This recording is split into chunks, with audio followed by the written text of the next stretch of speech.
الله السميع العليم من الشيطان اللعين الرجيم. بسم الله الرحمن الرحيم. الحمد لله الذي لا يفره المنع والجمود ولا يفديه الإعطاء والجود، إذ كل موت منتقص سواه وكل مانع مذموم ما خلاه. هو المنان بفوائد النعم وعوائد المزيد والقسم، ما اختلف عليه دهر فيختلف منه الحال، ولا كان في مكان فيجوز عليه الانتقال. جلت عظمته والصلاة والسلام على سيد أصل ما في الوجود، سر الله في كل موجود، نقطة دائرة الوجود، صاحب اللواء الحمد والمقام المحمود، أبي القاسم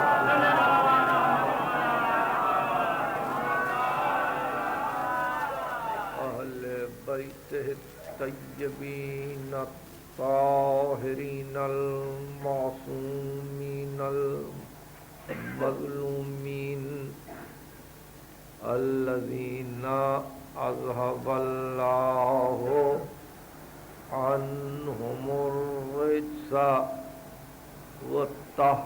وطهرهم تطهيرا.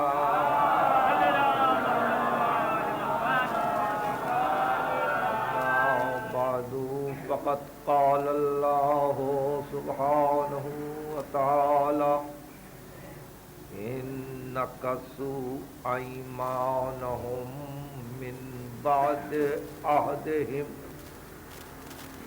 وطعنوا في دينكم فقاتلوا أئمة الكفر إنهم لا أيمان لهم لعلهم ينتهون.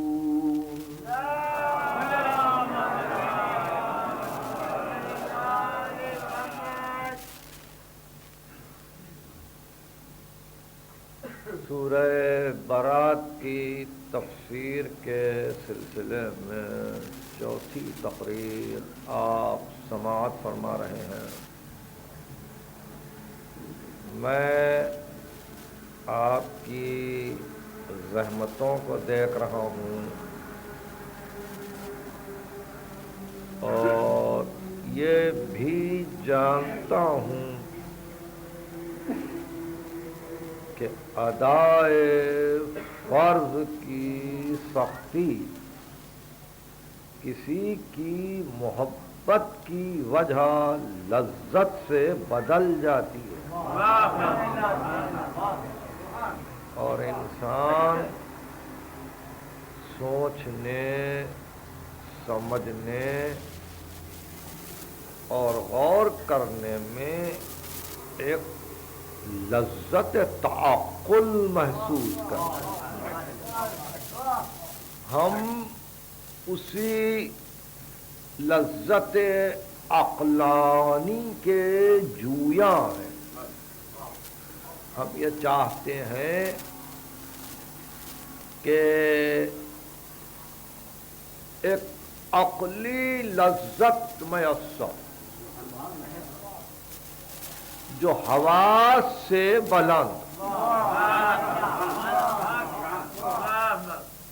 جو حس و محسوس سے بلند، ہم ایک ایسی لذت کے متلاشی ہیں کہ جو فانی نہ ہو، بلکہ وہ اس طرح باقی رہنے والی ہو کہ جب نزع کا عالم سب کچھ بھلا دے تو پھر بھی وہ لذت باقی ہے۔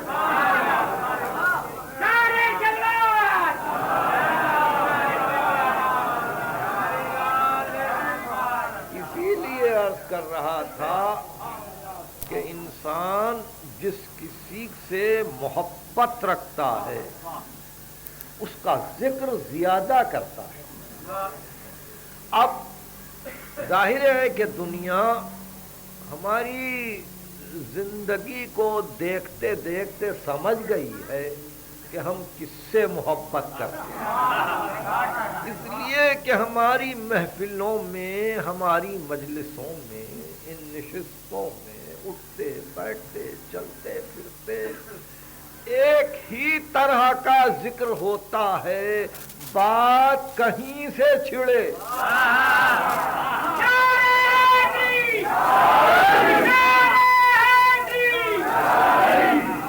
یہ وہیں آ کر، اور یہ اس لیے نہیں ہے کہ تعمد ہے، تعمد یعنی عمدن ایسا کرتے نہیں، بات کہیں سے بھی چھڑے مگر جب نظر نصوص معصوم پر پڑتی ہے تو وہیں آ کے رکنا پڑتا ہے جو ماوا و ملجا ہے مومن کا۔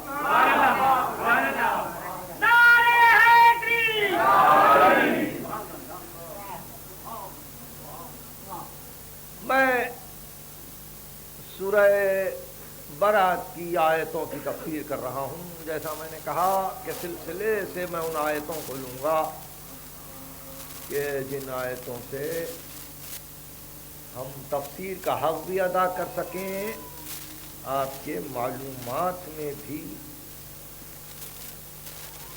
یہ تو نہیں کہتا کہ اضافہ ہو سکے، بلکہ یہ کہنا چاہتا ہوں کہ تازگی آئے، شادابی ہو، ورنہ سب کچھ آپ جانتے ہیں۔ تو گفتگو کل یہ تھی کہ اذان من اللہ ورسولہ، اللہ اور اس کے رسول کی طرف سے اذان، اللہ اور اس کے رسول کی طرف سے اذان، یہ ایک عجیب ترکیب ہے جملے کی۔ یہ نہیں کہا کہ اذان دی جائے،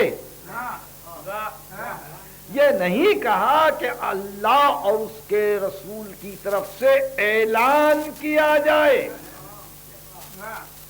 بلکہ ایک خاص لفظ استعمال کیا گیا، اللہ اور اس کے رسول کی طرف سے اذان۔ اب اس اذان کے آپ جو معنی لیں، جو معنی لیں یا اس سے جو حکم حاصل کریں، اذان من اللہ ورسولہ الی الناس، انسانوں کی طرف حج اکبر کے دن کہ ان اللہ بریء من المشرکین ورسولہ، کہ اللہ اور اس کا رسول مشرکین سے بری ہیں، مشرکین سے بری ہیں۔ یہ اذان ہے، یہ اذان۔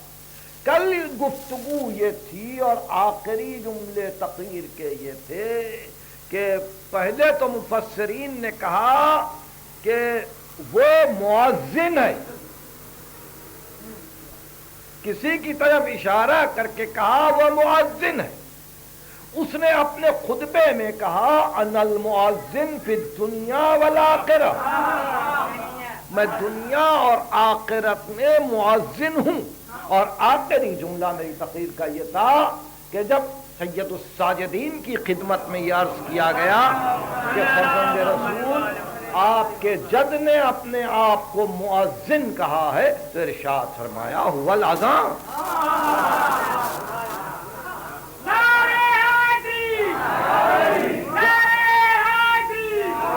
وہ اذان ہے، وہ اذان ہے. تو اب اذان من اللہ ورسولہ، اللہ اور اس کے رسول کی طرف سے اذان چلے.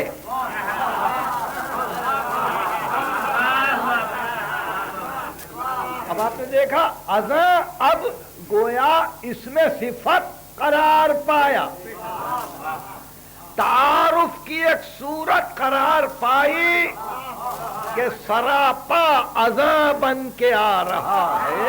یہ نص معصوم ہے. اگر ہم کسی کا ذکر کہیں سے بات شروع کر کے کہیں پر ختم کرتے ہیں تو اس لیے ختم کرتے ہیں کہ معصوم کا نص موجود ہے. امام زین العابدین نے کہا کہ وہ اذان ہے تو ارشاد فرمایا کہ اللہ اور اس کے رسول کی طرف سے انسانوں تک یوم حج اکبر یہ اذان پہنچے. اب تاریخ کے الفاظ یہ ہیں کہ جس وقت اعلان کا وقت آیا تو اعلان کرنے والے نے پہلے یہ کہا انا رسول اللہ.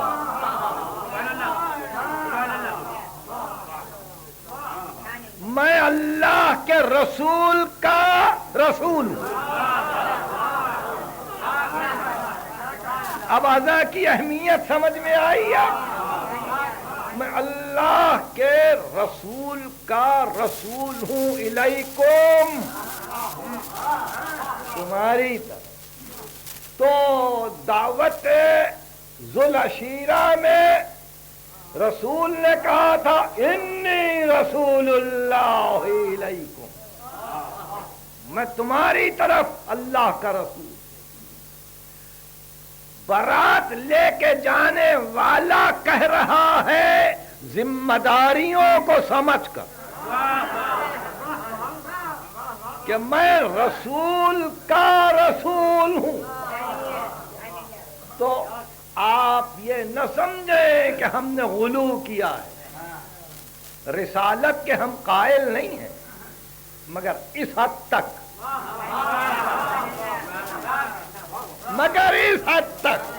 کہ پیغام کو لے کے جانے والا یہ اعلان کر رہا ہے کہ میں اللہ کے رسول کا رسول ہوں.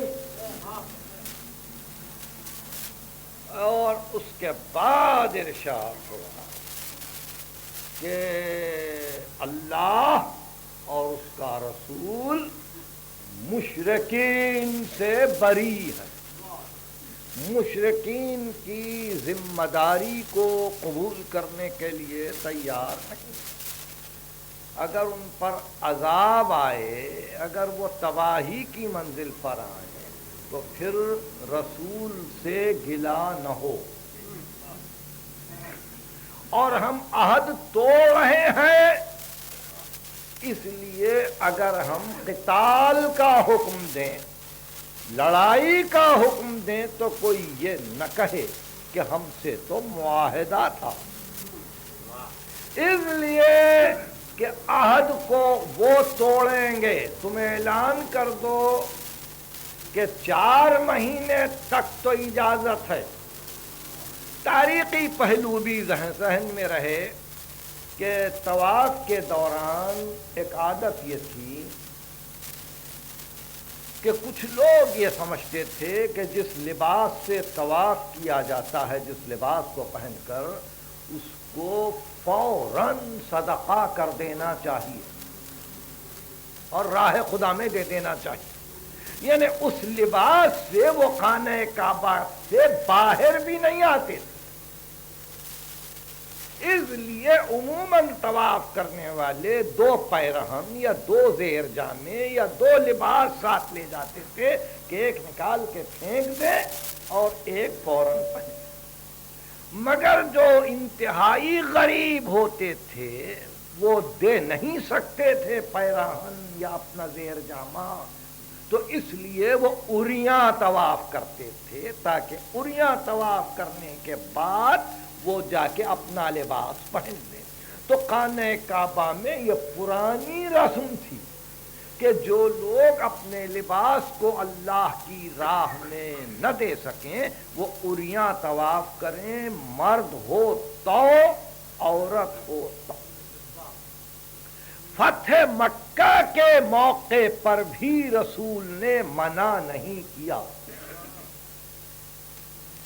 لیکن 9 ہجری میں سورہ برات کی آیتوں کو تنہا ایک انسان کے حوالے کر کے یہ کہا کہ تم جا کے روک دینا، اور یہ کہنا کہ اب مشرکین اس سال کے بعد نہ طواف کریں، نہ خانہ کعبہ میں اندر داخل ہوں، نہ عریاں طواف کریں، اور ان سے کوئی عہد و معاہدات 4 مہینے کے سوا باقی نہیں رہے گا.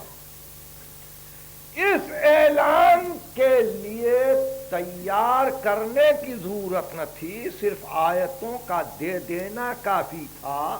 اس لیے کہ مزاج رسالت کو سمجھنے والا ہر پہلو سے واقف تھا کہ کس انداز سے گفتگو کرنی چاہیے. چنانچہ آپ نے جا کر وہاں اعلان کیا، اور جیسا کہ عرض کیا جا چکا ہے کہ مفسرین کو یہ کہنا پڑا کہ یہ ایک عجیب جنگ تھی، ایک عجیب لڑائی تھی، ایک عجب پیکار تھی کہ جس کا پھر تاریخ انسانیت میں جواب نہیں ملا.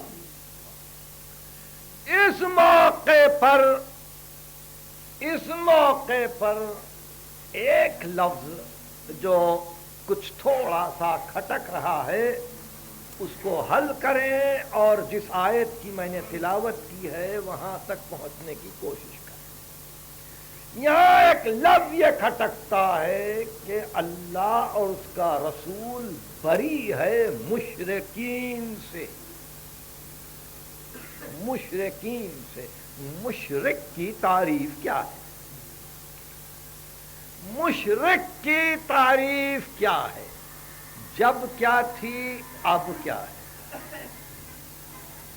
مشرک یعنی جو ذات واجد کی قدرت، حیات، ارادہ، علم، اس کی صناعی، اس کی خالقیت میں کسی کو شریک بنا، شریک مشرک.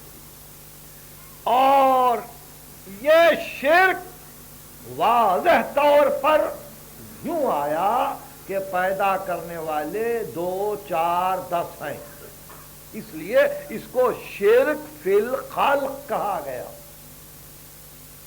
ایک اور صورت شرک کی یہ تھی جس کی کبھی وضاحت ہو چکی کہ خدا کے حکم کو جان کر، خدا کے حکم کو قبول کر کے، اس کے حکم کے مقابل میں اپنے حکم کو پیش کرنا، یہ شرک فی الجعل ہوا کہ تو نے یوں قرار دیا، میں نے یہ تیرا حکم ہے، یہ میرا حکم. تو اب اس میں شرک خفی کیا ہے، شرک جلی کیا ہے، یہ تو صوفیہ کی اصطلاح ہے، مگر پھر بات چونکہ نص سے معصوم تک آتی ہے، اس لیے اب آپ ہم سے یہ جملہ سن لیں کہ راوی نے امام باقر صلوات اللہ وسلامہ علیہ سے پوچھا کہ ابن رسول اللہ اکل من قال لا الہ الا اللہ فہو مسلم، ہر وہ شخص جو لا الہ الا اللہ کہہ لے وہ مسلم ہے؟ آپ نے ارشاد فرمایا یہی سوال اللہ کے رسول سے کیا گیا۔ اب معصوم نے پھر معصوم کا حوالہ دیا اور کہا کہ اللہ کے رسول سے یہی سوال کیا گیا کیا ہر لا الہ الا اللہ کا کہنے والا مسلم ہے؟ تو آپ نے ارشاد فرمایا ان عداوتنا تلحق بالیہود والنصارى، ہماری دشمنی انسان کو کبھی یہودی بنا دیتی ہے کبھی نصرانی بنا دیتی ہے۔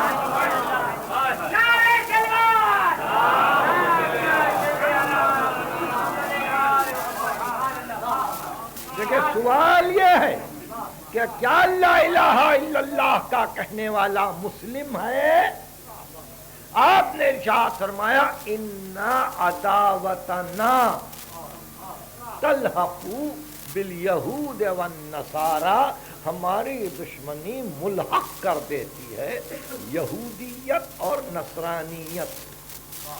یہاں کہہ کے رسول چپ نہیں ہوئے، محفل تھی، صحابہ کرام رضوان اللہ علیہم تشریف فرما تھے اور سیدھی طرف امیر المومنین بھی بیٹھے ہوئے تھے کہ آپ نے جملے کو اور آگے بڑھایا اور اس کے بعد ارشاد فرمایا کہ ان عداوتنا تلحق بالیہود والنصارى،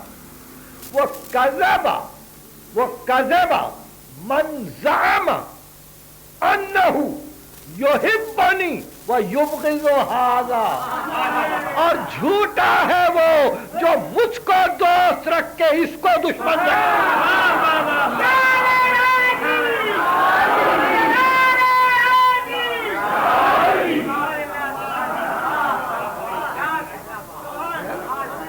یہ پوری حدیث شیخ صدوق کے حوالے سے پڑھ رہا ہوں، تو اب میرے لیے کوئی گنجائش نہیں ہے اس امر کی کہ میں لفظ مشرک کو سمجھاؤں بجز اس کے کہ آپ کے دماغوں کے حوالے کروں، آپ کے فہم و ادراک کے حوالے کروں کہ آپ اپنے دل سے پوچھیں کہ مشرک کون، اور اگر اس کے باوجود مشرک سمجھ میں نہیں آئے تو اب آ جائیے اس آیت پر کہ انکسوا ایمانہم بعد عہدہم، اور اگر یہ اپنے وعدوں کو اور جو قسمیں انہوں نے کھائی ہیں، ایمان جو قسمیں کھائی ہیں، اگر اس کو وہ توڑے، وہ طعنوا فی دینکم، اور تمہارے دین پر دین کو اگر طعنہ دے، طعنوا فی دینکم، اگر تمہارے دین کو طعنہ دے، طنز کرے، دین کا مذاق اڑائے، فقاتلوا ائمۃ الکفر، فقاتلوا ائمۃ الکفر، کفر کے اماموں سے لڑو۔ ذرا اصطلاح دیکھیے قرآن کی، یعنی لفظ امام بذات خود مبارک نہیں، جب تک کہ نسبت صحیح نہ ہو۔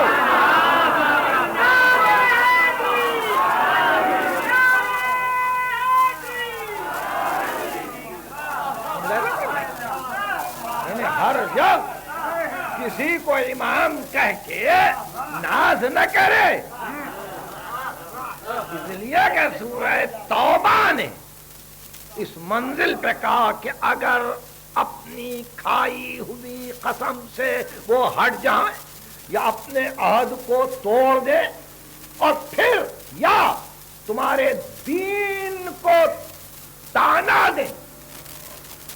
یہ عجیب چیز ہے. تعنوا فی دینکم، اگر تمہارے دین پر طنز کریں فقاتلوا ائمۃ الکفر، قتال کرو، قتال کرو کفر کے اماموں سے.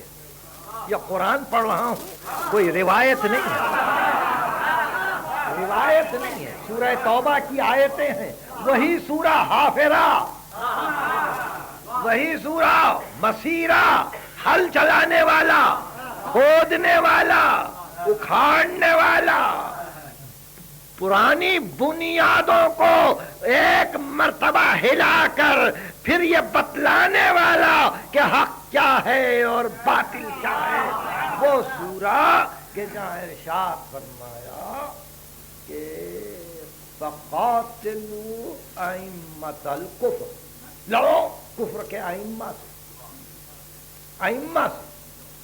کیوں؟ انہم لا ایمان لہم،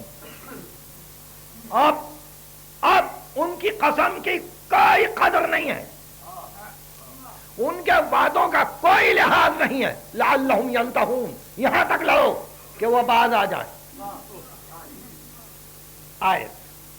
آیت آپ کے سامنے ہے. میں ایک لفظ کی تشریح کر رہا تھا، میں اس لفظ کو پھر نہیں دہراؤں گا کیونکہ وہ لفظ آپ کے ذہن میں ہے کہ کس لفظ کی تشریح ہو رہی ہے. یہ آیت سورہ توبہ کی، انکثوا ایمانہم من بعد عہدہم. راوی کہتا ہے کہ جمل کی لڑائی تھی اور علی تلوار چلاتے جاتے تھے اور کہتے جاتے تھے فقاتلوا ائمۃ الکفر.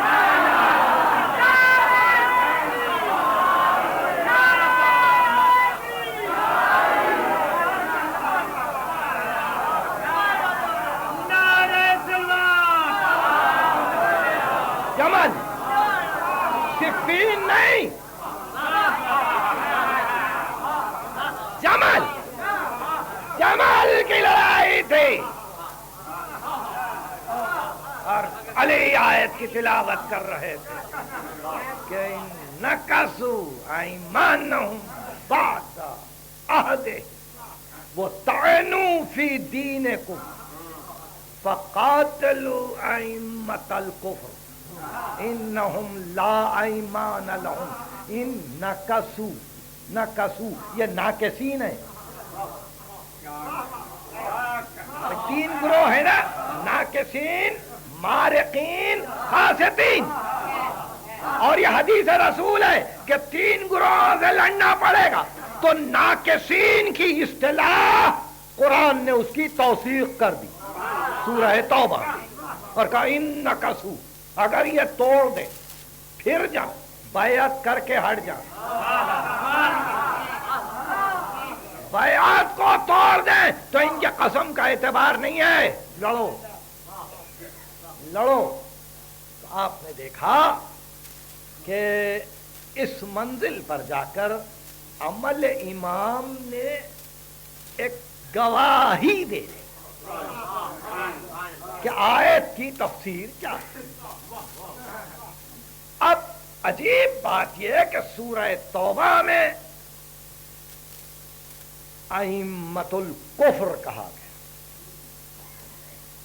فقاتلوا ائمۃ الکفر، کفر کے پیشواؤں سے لو.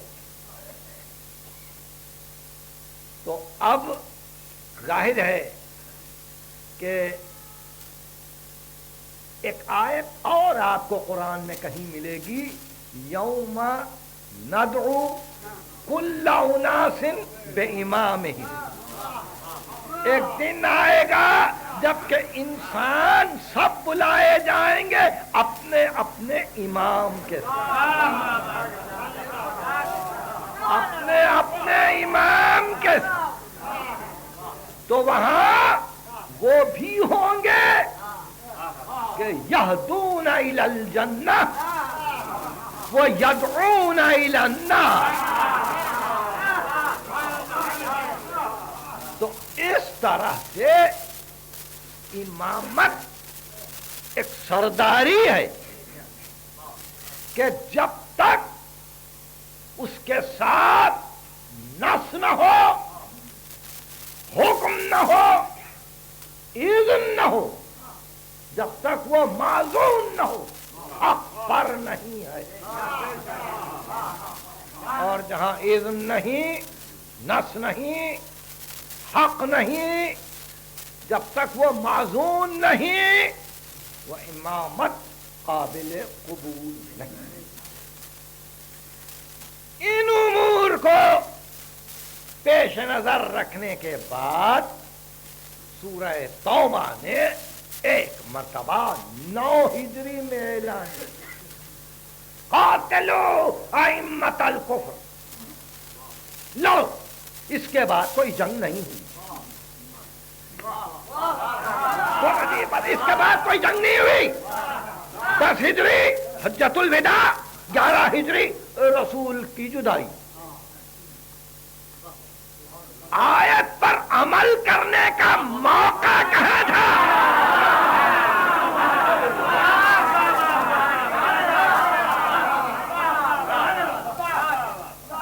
آیت پر عمل کرنے کا موقع کہاں تھا؟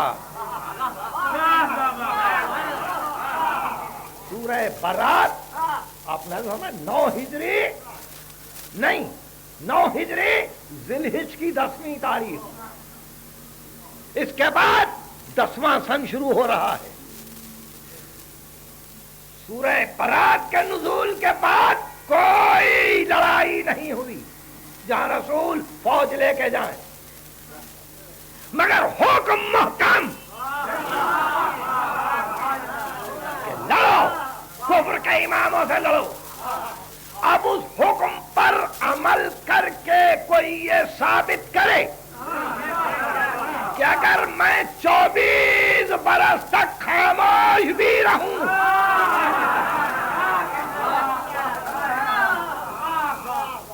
تو میرے لیے تعمیل حکم میں کوئی حرج نہیں ہے، کوئی حرج نہیں ہے، مجھے لڑنا ہی ہے۔ تو میں سمجھتا ہوں کہ جنہوں نے رسول کو دیکھا یا جنہوں نے رسول کے دیکھنے والوں کو دیکھا، یا صحابہ یا تابعین جو اس وقت موجود تھے، وہ اس لیے علی پر کوئی الزام نہ لگا سکے، یہ گفتگو تھی نا پہلی دوسری تقریر میں، کوئی الزام نہ لگا سکے کہ یوں مسلمانوں کو قتل کیا، یوں کلمہ گویوں کو قتل کیا، کوئی الزام نہ لگا سکے، نہ خلافت راشدہ کے آخری حصے سے نام کو نکال سکے، نہ ان کے عزت و احترام میں کوئی کمی ڈھونڈ سکے، باوجود اس کے کہ مقابل میں کچھ ایسی ہستیاں بھی تھیں کہ جن سے دل و دماغ کو بڑا گہرا تعلق تھا، جن کو وہ اپنی محبتوں کا مرکز سمجھ رہے تھے، وہ مقابل پہ تھے، وہ مقابل پہ تھے، اور پھر یہ کہ وہیں مارے گئے، جمل میں مارے گئے، بچ کے نکل نہ سکے، اب وہ کسی کے تیر سے کوئی مرا ہو،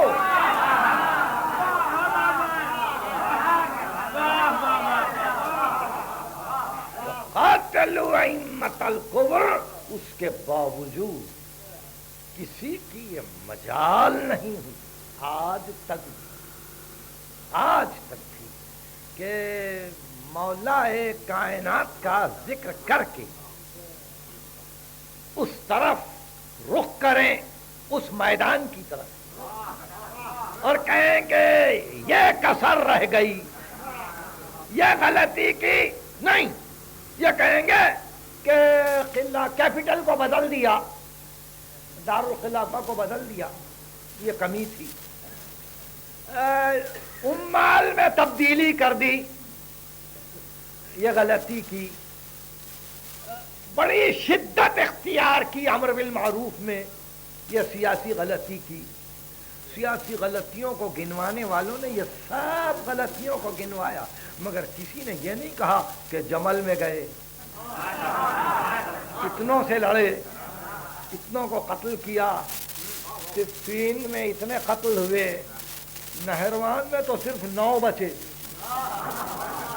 ہزاروں میں فقط 9 بچے، کسی کی مجال نہیں ہوئی کہ علی کے دامن پر اس داغ کو ڈال سکے۔ کیوں؟ آیت پیچھے تھی، ساتھ ساتھ وقاتلوا ائمۃ الکفر،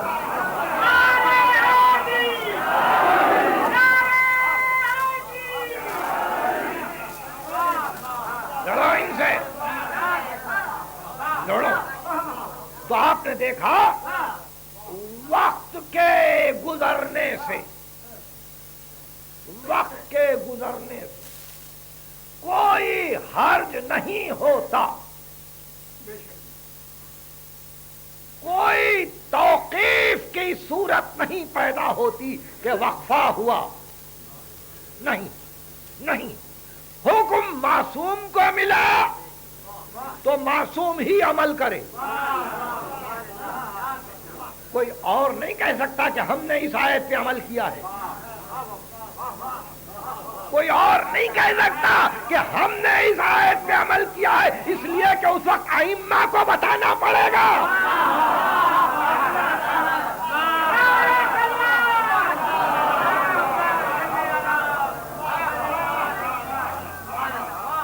تو ایسی صورت میں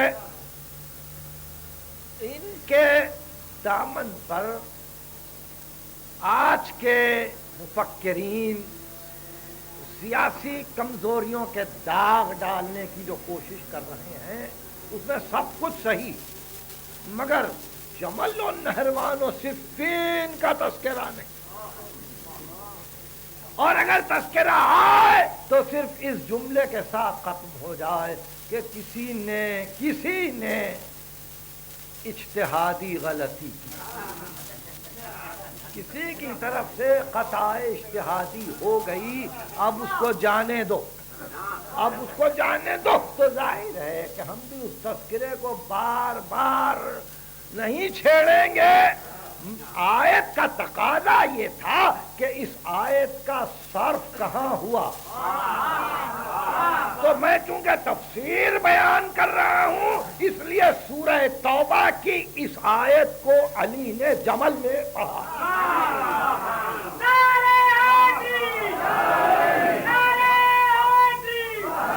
جمل میں تلاوت کی ہے۔ اب اس کے بعد سورہ توبہ کو بھی پڑھیے، جمل کی تفصیل کو بھی پڑھیے، اور پھر بہت سی ایسی باتیں ہیں کہ جہاں آپ کی فکر ہی کو پہنچنا چاہیے وہاں ظاہر ہے کہ زیادہ افہام و تفہیم کی ضرورت نہیں ہے۔ رہ گیا میرا یہ جملہ کہ یہ مبارک دامن یہ ہمیشہ اتنا پاک اور صاف رہا ہے کہ جمل و صفین کو چھوڑیے، اگر کسی نے یہ کہا کہ علی نے یہ کام کیا اور یہ سیاسی غلط، یہ سیاسی غلط، تو اب سیاسی اعتبار سے اگر کوئی پوچھے کیا پھر اس قسم کی سیاسی غلطی کرنا کوئی نیکی ہے؟ سیاسی غلطی ہے کہ سب کچھ الٹ دیا، ارے دنیا تو آج یہی چاہتی ہے کہ سب کچھ الٹ دو، بیانات تو دیکھ ہی رہے ہیں، سن رہے ہیں نا، یہ کیوں کیا، یہ کیوں کیا، یہ کیوں کیا، تو کیا وہی جو حق تھا۔ تو انسان اعتراض تو آسانی سے کر لیتا ہے مگر عمل وہی کرتا ہے۔ میں نے کبھی عرض کیا کہ مدینے سے دارالخلافہ ہٹا دیا، تو کتنے برس ہو گئے؟ 1300 برس سے زیادہ کا عرصہ ہو گیا. علی کے بعد پھر دارالخلافہ بنا دیتے. اگر غلطی تھی پھر کیپٹل کو واپس لے جاتے. آج تک مدینہ دارالخلافہ نہ بن سکا.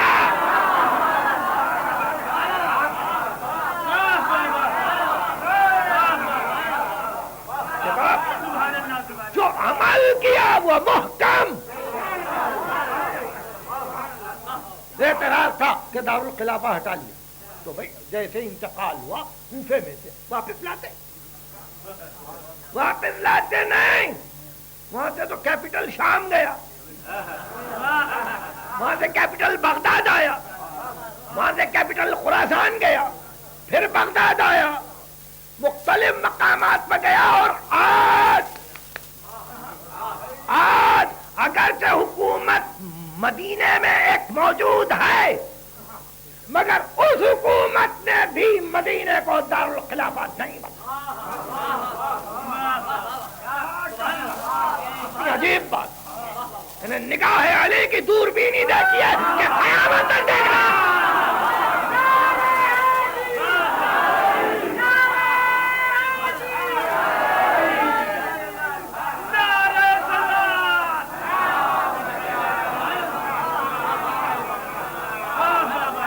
کہنا بہت آسان ہے دارالخلافہ ہٹائی نہیں. جو کام کیا ایک بڑی تفصیل ہو جائے. جو کام کیا وہ محکم، اور ایسا محکم کہ اسی کے صدقے میں سب کچھ ہے. آپ غلو نہ سمجھیں. ایک ایک قدم پہ منواؤں گا، ایک ایک قدم پہ منواؤں گا. بحث چھڑ گئی. حضرات صحابہ رضوان اللہ علیہم میں، کیونکہ اس زمانے میں ایک بہت بڑی فکر یہ تھی کہ فوجوں کو کس طرح سے ان کی دیکھ ریکھ کی جائے، ان کو کس طرح سے تنخواہیں دی جائیں، اور ان کو لڑائیوں میں کیسے بھیجا جائے، ان کے اخراجات کیسے پورے کیے جائیں. رسول کا ایک باغ رسول نے بیٹی کو دیا تھا، اس کی ہم کو ضرورت ہے تاکہ فوجوں کا خرچ چلے، اور ان سے مال اتنا لے لو، ان سے یہ لے لو. یہ بڑی فکر تھی اس زمانے میں کہ فوجوں کا خرچ کیسے چلے. چنانچہ یہی فکر پھر ظاہر ہے کہ اسلام کا درد جن کو ہوتا ہے وہ یقیناً یہی غور کرتے ہیں کہ کس طرح سے ہم اس خرچ کو برداشت کریں، بجٹ کیسے پورا ہو. بات بڑھتے بڑھتے یہاں تک آئی کہ سالانہ اخراجات میں ایک بڑا خرچ ہے خانہ کعبہ کے غلاف کا.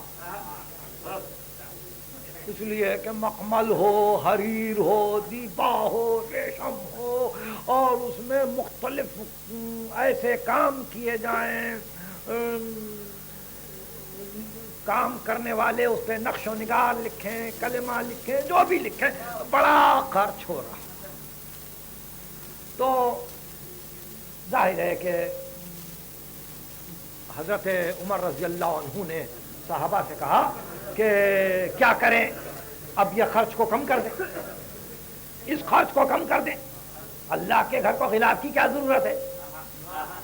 کس قدر صحیح فکر ہے دیکھیے، کس قدر صحیح فکر ہے. اللہ کے گھر کو غلاف کی کیا ضرورت ہے؟ یہ حق ہے جو پوچھا تھا. اگر آج بھی مسلمان اس کا کوئی جواب دے سکتا ہے تو پھر یہ اعتراض نہ کرے کہ علم کیا ہے، ذریعہ کیا ہے.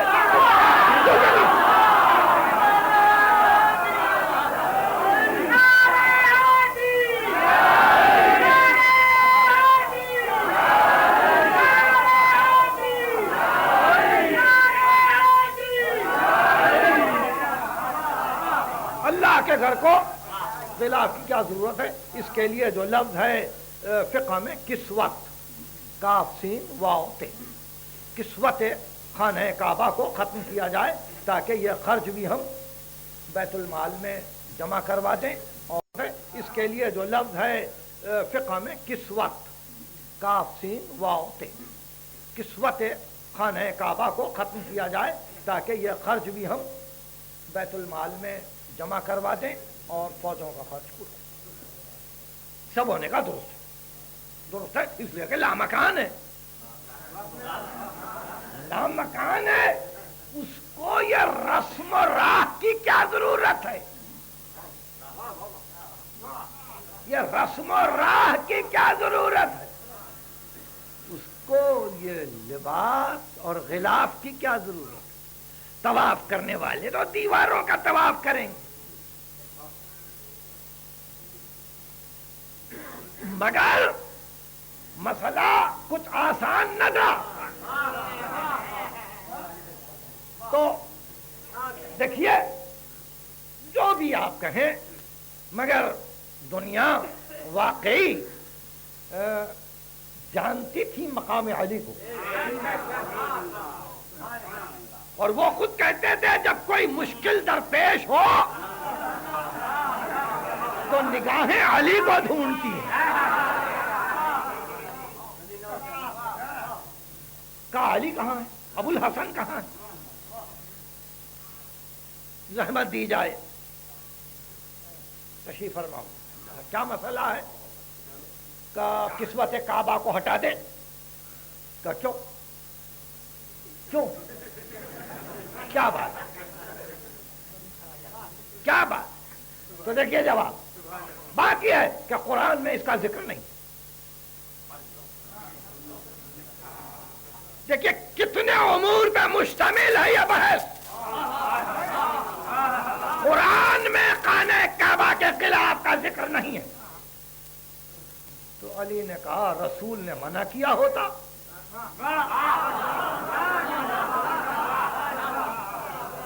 رسول نے منع کیا ہوتا قرآن میں ذکر نہیں ہے رسول اپنے عمل سے روک دیتے اپنے حکم سے روک دیتے کہ اللہ کے گھر کو خلاف کی ضرورت نہیں ہے یہ تصنع کی کیا ضرورت ہے رسول جو حلال و حرام میں تفریق کرے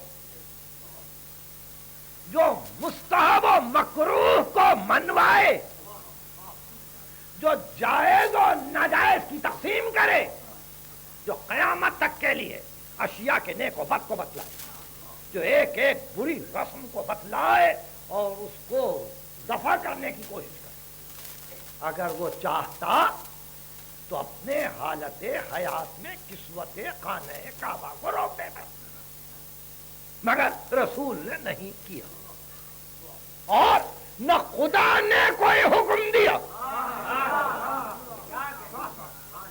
جہاں خدا چپ ہے اور رسول خاموش وہاں کسی کی مجال نہیں ہے کہ خانہ کعبہ سے اس کے لباس کو محروم ہٹا لے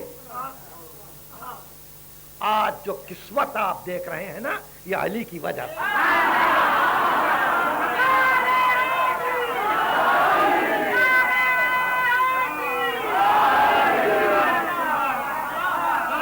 یہ جو بصرے سے محمل جاتی تھی یہ جو ہمارے پاس سے پاکستان سے غلاف گیا یہ اسی کا حکم تھا اور حکم بھی کیسا کہ جہاں بحث یہ چھیڑتے ہیں کہ قرآن میں کہاں ہے بتلاؤ ہر بات پہ یہی کہتے ہیں نا کہاں ہے قرآن تو غلاف کعبہ کہاں ہے قرآن مگر آپ نے کہا نہیں اس کو بدل نہیں سکتے یہ رہے گا تو ہے دارالخلافہ ہٹایا تو رہ گیا ارے جو کام کیا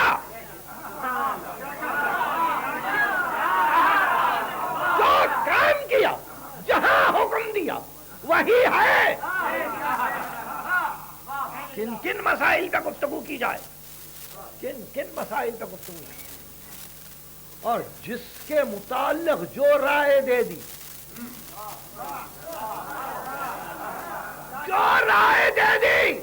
وہ قیامت تک رہ گئی تاریخ میں محفوظ کر لیا جس شخص کو جس نام سے پکارا، نہج البلاغہ گواہ ہے، وہ موجود ہے۔ تو آپ نے دیکھا دوربین نگاہوں کے یہ فیصلے تھے۔ تو اب ہم پھر واپس جا رہے ہیں کہ معصوم کو حکم ملا، یعنی نبی کو قرآن رسول پہ نازل ہوئی، قاتلوا ائمۃ الکفر، کفر کے ائمہ سے لڑو، اور رسول کو موقع نہیں ملا۔ آیت پہ عمل کرے، غیر معصوم نہیں، پھر معصوم، دیر ہو جائے پرواہ نہیں، اس کی پرواہ نہیں ہے کہ دیر ہو۔ تو کل کی تقریر میں جیسا کہ کہا جا رہا تھا کہ اِلَى الَّذِينَ عَاهَدتُّم مِّنَ الْمُشْرِكِينَ، تم نے جو عہد کیا تھا مشرکین سے، کہہ دو کہ برأۃ من اللہ ورسولہ، اللہ اور اس کے رسول کی طرف سے برات ہے۔ تو کل یہ گفتگو تھی کہ اگر معصوم عہد کرے تو معصوم ہی توڑے۔ آپ دیکھیں، معصوم عہد کرے تو معصوم ہی واپس لے، اور حکم خدا سے۔ تو بالکل اسی طرح اگر پیغمبر صلح کرے، صلح حدیبیہ، تو پھر فتح مکہ کی منزل بھی پیغمبر ہی کے ہاتھوں سے ہو، تاکہ معلوم ہو کہ صلح کا ختم کرنے والا بھی وہی ہے۔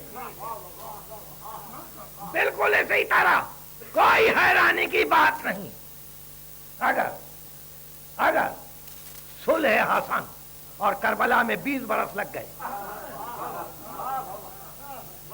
اس لیے کہ معصوم نے صلح کی تھی۔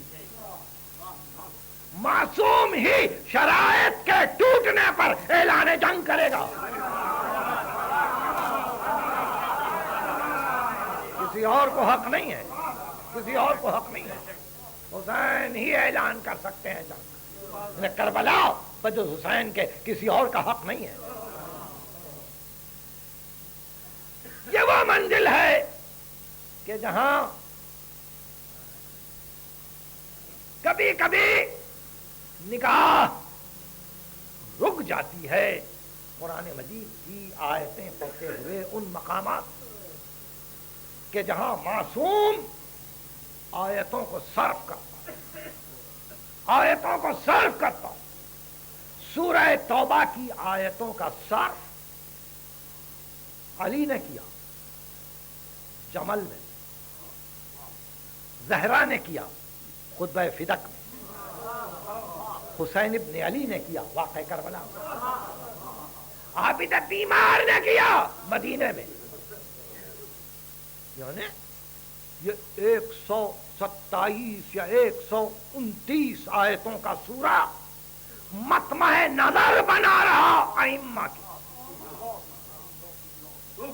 ہم اس پہ غور کریں گے، اور پھر مقام علوی کیا کہنا کہ کیسے فیصلہ کیا کہ حق مجھے پہنچتا، میں لے کے چلا ہوں سورہ برات کو، اور سورہ برات کا منشا مجھی سے پورا ہوگا۔ سورہ توبہ میں لے کے چلا ہوں، سورہ توبہ کا منشا مجھی سے پورا ہوگا، اور اس منشا کی تکمیل کے بعد اب جس کو جو بات ناگوار گزرے، جس کو جو بات ناگوار گزرے، وہ شوق سے گزرے، مگر خبردار، اما سبو فسبونی، اگر وہ یہ کہے کہ علی کو برا کہو تو شوق سے برا کہو، مجھے برا کہو، فإن فیہ نجات لکم وزکات لی، تمہاری نجات ہے، میرا تزکیہ نفس ہے۔ وہ اما البراۃ فلا تتبرؤوا منی، اور اگر وہ مجھ سے دور رکھنا چاہے تو خبردار مجھ سے دور نہ ہونا، مجھ سے دوری نہ ڈھونڈنا، برات نہ چاہنا مجھ سے۔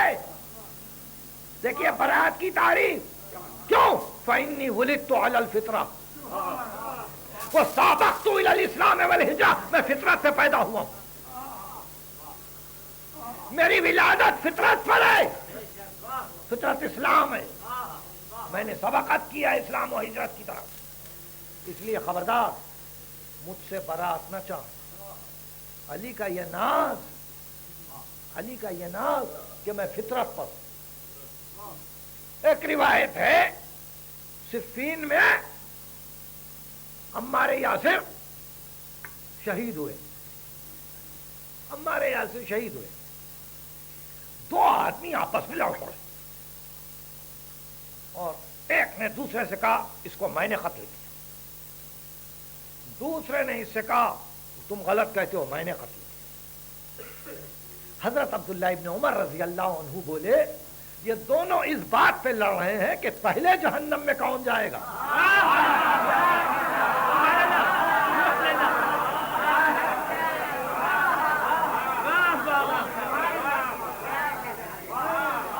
حضرت عمار یاسر کی شہادت پہ دو آدمی لڑ پڑے کہ میں نے قتل، عمار ان کا میں نے قتل۔ تو حضرت عبداللہ ابن عمر نے فرمایا کہ دونوں اس بات پہ لڑ رہے ہیں کہ ہم میں سے کون پہلے جہنم۔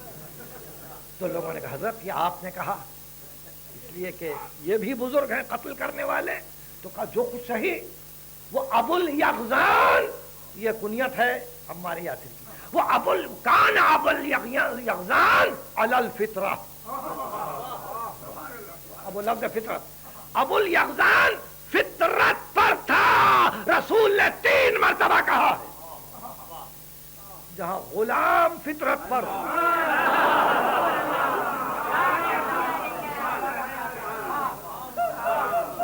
جہاں غلام فطرت پر ہو وہاں آقا کا کیا کہنا۔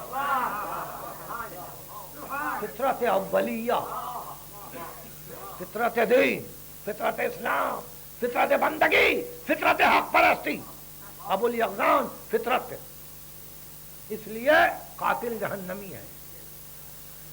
تو عجیب بات یہ ہے کہ معترض کی زبانیں بھی ان مقامات پر پہنچ کر مجبور ہو جاتی تھیں اعلان حق پر۔ تو یہی ہے، شیخ صدوق نے ایک عجیب واقعہ بیان کیا اور کہا بغداد میں ایک بہت بہت بڑا عالم فروکش تھا اور اس نے مختلف مکاتب فقہی کا اسلام کی مطالعہ بھی کیا ہے، اور عموماً وہ ایک شہر سے دوسرے شہر میں سماعت حدیث کے لیے وہ جایا کرتا تھا، حدیث کو سننے کے لیے۔ وہ کہتا ہے کہ میں ایک دن کوفے میں تھا اور کوفے کی مسجد کو دیکھنے کے لیے میں پہنچا، جیسے ہی میں مسجد میں پہنچا تو میں نے دیکھا کہ ایک عورت دونوں ہاتھوں کو اس طرح سے پھیلائے ہوئے یہ کہہ رہی ہے یا مشہوراً فی السماوات و یا مشہوراً فی الارضین یا مشہوراً فی الدنیا و یا مشہوراً فی الآخرہ۔ یہ آخری جملے ہیں۔ عجیب اتفاق ہے کہ تقریر کی روانی میں آج میں کچھ وقت سے آگے بڑھ چکا ہوں، 2-4 منٹ کی اجازت دی ہے، مجھے آپ کی زحمتوں کا خیال ہے، مگر یہ اہم چیز ہے تاکہ میں تقریر کے پہلے جملے سے اس آخری جملے کو منسلک کر سکوں، متصل کر سکوں۔ ایک عورت کو میں نے دیکھا، وہ یہ کہہ رہی ہے ہاتھوں کو پھیلا کر یا مشہوراً فی السماوات و یا مشہوراً فی الارضین یا مشہوراً فی الدنیا و یا مشہوراً فی الآخرہ۔ آئے وہ جو آسمانوں میں مشہور ہے، آئے وہ جو زمینوں میں مشہور ہے، آئے وہ جو دنیا میں مشہور ہے، آئے وہ جو آخرت مشہور ہے۔ تو یہ کہتا ہے کہ میں نے اور متوجہ ہو گیا۔ وہ کہتی چلی شہدت ملوک الجبابرہ لإطفاء نورک وإخماد ذکرک۔ جبار بادشاہوں نے کوشش کی کہ تیرے ذکر کو دبایا جائے، تیرے نور کو بجھایا جائے، وہ اب اللہ اللہ وہ اب اللہ این یتم نورک وہ ابقاء ذکرک۔ اور اللہ نے یہ طے کر لیا کہ تیرا ذکر بھی باقی رہے گا، تیرا نور بھی درجہ تمام پر پہنچے گا۔ آئے وہ جو آسمانوں میں مشہور ہے، آئے وہ جو زمینوں میں مشہور ہے، آئے وہ جو دنیا میں مشہور ہے، آئے وہ جو آخرت میں مشہور ہے۔ جب بار بادشاہوں نے تیرے ذکر کو مٹانے کی کوشش کی، تیرے نور کو بجھانے کی کوشش کی، مگر اللہ نے یہ طے کر لیا کہ تیرا ذکر بھی باقی رہے، تیرا نور بھی درجہ تمام پر پہنچے۔ تو ایک مرتبہ اس عالم نے پلٹ کے کہا یا امت اللہ من ہوا، اے کنیز خدا وہ کون ہے؟ تو اس نے کہا ہوا امیر المومنین، وہ امیر المومنین۔ تو اس نے گھبرا کے پوچھا من ہوا، وہ کون ہے؟ اس لیے کہ یہ لفظ بادشاہوں کے ساتھ استعمال ہوتا رہا تھا۔ کہا من ہوا، کہا تو نے نہیں پہچانا؟ اب یہ آخری جملہ ہوا علی ابن ابی طالب الذی، وہ ابو طالب کا بیٹا علی ہے، الذی لا یجوز التوحید الا بولایتہ، وہ کہ جہاں توحید کامل نہیں ہوتی جب تک